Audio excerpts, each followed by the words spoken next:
Freedmen was the name given to slaves who had become free after the U.S. Congress passed the Confiscation Act of 1862.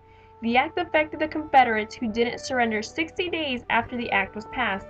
As a punishment to those Confederates who didn't surrender, their slaves would be taken away and become freedmen.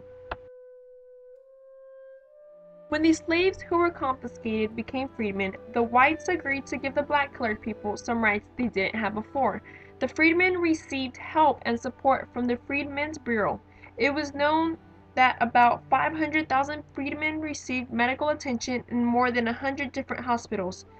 It was also prohibited by the Civil Rights of 1875 to display any racial discrimination towards freedmen or any other black person in hotels, railroads, and theaters. When the slaves gained their freedom, they didn't know what to do. Then the North stepped in and helped the freedmen. The North collected clothing and food for the former slaves. There were some freedmen who had decided to stay in Mississippi and Georgia and had found schools they could attend and enroll their children in, if they had any. Many of the freedmen didn't have a home to go back to after they had gained their freedom. Since the freedmen were former slaves, they had always been provided with a place to stay on the plantations and or masters' homes where they were slaves. They took refuge in stockades. The stockades became overcrowded and many died from diseases. Owners of large plantations began to abandon their lands because they no longer had slaves to work the lands for them. When the government found out that certain lands had been abandoned, they offered them to the freedmen.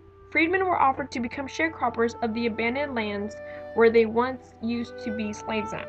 Other freedmen who weren't offered to become sharecroppers or just simply didn't want to do it migrated to refuge camps. Freedmen who didn't become sharecroppers for whatever reason were hired by loyal Unionist plantation owners. The freedmen were paid minimum wages at these plantations. A small percentage of freedmen found jobs at iron foundries and steel mills. Other freedmen joined the military services and rendered service to the army.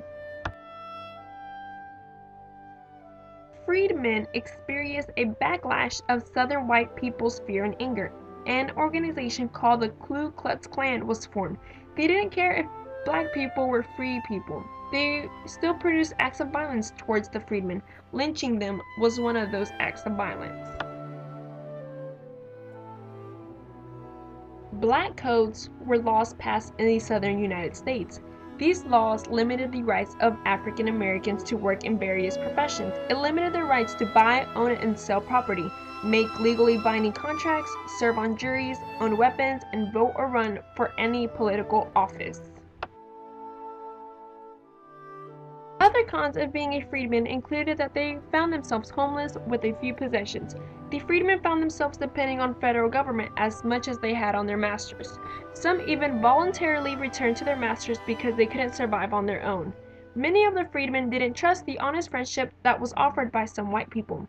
Many were illiterate, meaning they couldn't read or write. They didn't know much about the world other than where they had been born and what they were supposed to do as slaves. Freedmen had to face a large population of hostile white people towards them in the South.